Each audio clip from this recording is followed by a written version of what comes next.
آپ اگر ایک مسلمان ہیں تو اس ویڈیو کو سننا دیکھنا بہت ضروری ہے، کیونکہ علماء کے بیچ میں عوام کو سوچ سمجھ کر آنا چاہیے، تو اسی لیے یہ ویڈیو کے لیے بہت قیمتی ہے۔ آپ سنیے اس ویڈیو کو، پھر بعد میں بات ہوگا۔ السلام علیکم مسلمانوں، نبی کے عاشق، نبی کے دیوانوں، مفتی سلمان ازہری پر فتویٰ لگ چکا ہے، اور ہم مفتی سلمان ازہری تقریر کرنے سے پہلے 1000 بار سوچیں گے، ہو سکتا ہے تقریر کرے ہی نہیں، کیونکہ جن لوگوں نے ان کے اوپر فتویٰ لگایا ہے، جن لوگوں نے ان کے خلاف بولا ہے، یہاں تک بولے ہیں وہ مولانا کہ ظالم ہے، ایسا ہے ویسا ہے، مطلب کہہ جائے لینگویج میں تو گالی گلوچ بھی کی ہے مفتی سلمان ازہری کے ساتھ۔ اچھا، مفتی سلمان ازہری سے غلطی کیا ہوئی ہے؟ کیا غلطی مفتی سلمان ازہری نے کون سی بڑی غلطی کری ہے کہ کچھ مولوی ان کے پیچھے پڑ گئے ہیں کہ مفتی سلمان ازہری کی تقریر میں سنو، مفتی سلمان ازہری نے غلط بولا ہے، وہ معافی مانگیں، یہ کریں وہ کریں۔ میں لوگوں سے گزارش کرنا چاہوں گا، بالخصوص ان مسلمانوں سے جو مفتی سلمان ازہری سے محبت کرتے ہیں، مفتی سلمان ازہری کو ایک عاشق رسول مانتے ہیں، پکا عالم دین مانتے ہیں، کہ اگر ان لوگوں نے ویڈیو شروع کر دیا ہے میرے پیارے، تو 7 یا 8 منٹ ویڈیو بالکل بھی اسکپ نہ کریں، کیونکہ آج ویڈیو لمبی ہونے والی ہے۔ وہ تقریر میں آپ کو سنانے والا ہوں مفتی صاحب کی، جنہوں نے سلمان ازہری کو ظالم ہے یہ وہ اس طریقے سے بولے ہیں۔ اس کے بعد میں ان کی ریکارڈنگ بھی وائرل ہوئی ہے، وہ ریکارڈنگ بھی آپ کو سننی ہے۔ پہلا بیان سننا ہے چھوٹا سا، اس کے بعد میں وہ ریکارڈنگ سننی ہے، اس کے بعد میں کس معاملے کو لے کر انہوں نے مفتی سلمان ازہری پہ طنز کسا ہے اور انہیں جو ہے الٹا سیدھا بولنے کی کوشش کی ہے، بلکہ بولا ہے۔ پہلے ویڈیو دکھاؤں گا میں آپ کو، اس کے بعد میں پھر میں حقیقت آپ کو بتاؤں گا کہ مفتی سلمان ازہری کی کیا غلطیاں یا کچھ ایسی حقیقت کالے سچ آج مفتی سلمان ازہری کے آپ کے سامنے رکھوں گا، جسے جان کر آپ کے ہوش فاختہ رہ جائیں گے۔ تو جو لوگ مفتی سلمان ازہری سے محبت کرتے ہیں، ویڈیو اسکپ نہ کریں، اس کی حقیقت بھی بتانی ہے آپ کو مجھے۔ تو نبی کے دیوانوں، پہلے دھیان سے یہ ویڈیو دیکھیں، پھر ریکارڈنگ سناؤں گا، اس کے بعد میں حقیقت بتاؤں گا۔ پہلے دھیان سے اس ویڈیو کو دیکھ لیں۔ کچھ ایسے خطیب بھی ہیں جن ظالموں کو یہ پتا نہیں ہے کہ بولنا کیا چاہیے۔ اب یہ خطیب کہہ رہے تھے، اپنے بڑے مشہور خطیب ہیں، کہنے لگے میں سعودی عرب گیا، میں گاڑی میں بیٹھا ہوا تھا، ایک نے میرا نام لیا، آپ کا چہرہ ان کے چہرے سے ملتا ہے، اہل علم سمجھ گئے ہوں گے۔ کہا کہ بعد میں وہ کہنے لگا، کہتا ہے بعد میں، کہتا ہے اگر آپ نے ان کے خلاف کچھ بولا تو آپ میری گاڑی سے اتر جائیے۔ کہا وہ وہابی تھا،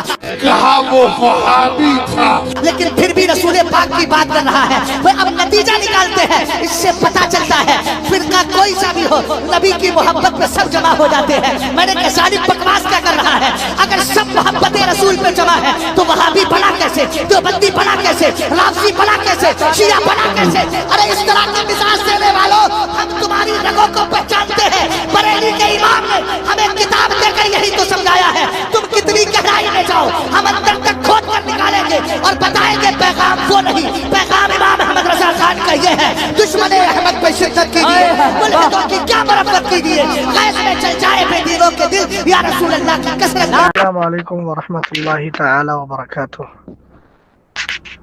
فقیر اپنے تبلیغی اسفار میں جو ہند اور بیرون ہند بھی تھے، اور اب بھی اس کا سلسلہ جاری ہے، مصروف تھا اور مصروف ہے۔ کچھ احباب نے مجھے بتایا کہ چند مہینوں پہلے ایک تقریر میری ہوئی ہے، اس میں جماعت اہل سنت کے خطیب حضرت مولانا سلمان ازہری صاحب کے تعلق سے میں نے گفتگو کی ہے ایک واقعے کو لے کر۔ اس میں لفظ ظالم کا استعمال جو روا روی میں اور معاملے کی نزاکت اور اس واقعے سے جو ہلاکت خیز معنی پیدا ہو رہا تھا، اس کو مد نظر رکھتے ہوئے وہ لفظ میری زبان سے نکل گیا جو غیر مناسب تھا، مجھے نہیں بولنا چاہیے تھا، میں اس سے معذرت خواہ ہوں۔ مگر جو مطالبات میرے مولانا سلمان ازہری صاحب سے اس کلپ میں ہیں، اور باقی ان کے اس سانحے کے یعنی سانحے گرفتاری کے رونما ہونے سے پہلے براہ راست میں نے ان سے بات کر کے کچھ مطالبات رکھے تھے، لیکن اب تک ان مطالبات کے جوابات مجھے موصول نہیں ہوئے، اور وہ سب ان کی تقریر سے متعلق ہیں۔ مثال کے طور پر انہوں نے شاہین باغ میں جا کر ایک جملہ بولا تھا کہ اب وہ گھبرانے کی ضرورت نہیں ہے، شاہین باغ میں شاہینیں بیٹھ گئی ہیں، ہر پیٹ سے بھگت سنگھ پیدا ہوگا۔ تو اس جملے کے تعلق سے بھی ان کی وضاحت ابھی موصول نہیں ہو پائی۔ دوسری بات، سرکار مفتی اعظم رضی اللہ تعالیٰ عنہ کا ایک واقعہ انہوں نے ذکر کیا تھا کہ ان کا ایک مرید وہابی ہو گیا تھا یا دیوبندی ہو گیا تھا، اور پوری تفصیل بیان کی تھی۔ اس واقعے کا حوالہ بھی مطلوب کہ واقعہ آخر ہے کہاں، کس کتاب میں لکھا ہوا ہے۔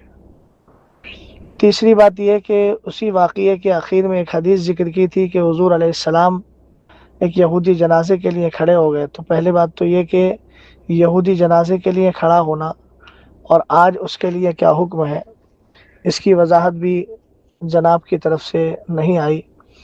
اور اس میں یہ بھی بولا تھا کہ حضور علیہ السلام رونے لگے تو صحابہ نے کہا یہودی کا جنازہ ہے،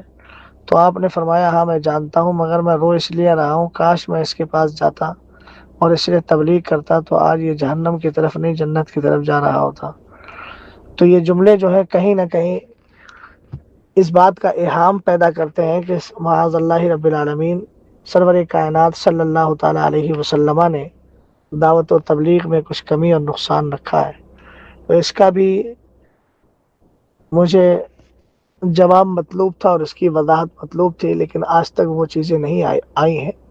جن احباب نے اس لفظ کی جانب میری توجہ دلائی میں ان کا شکریہ ادا کرتا ہوں، مگر میں ان کو اب ذمہ داری بھی دیتا ہوں کہ میں نے اس کلپ میں جن جن چیزوں کے مطالبات کیے ہیں، برائے کرم آپ حضرات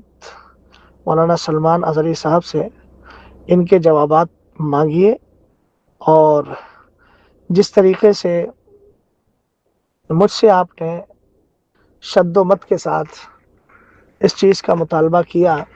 اور اس میں کچھ احباب نے اپنی خاندانی شرافت کا اظہار بھی کیا ہے، خیر وہ جو جس کے اندر چیز ہوتی ہے اس کا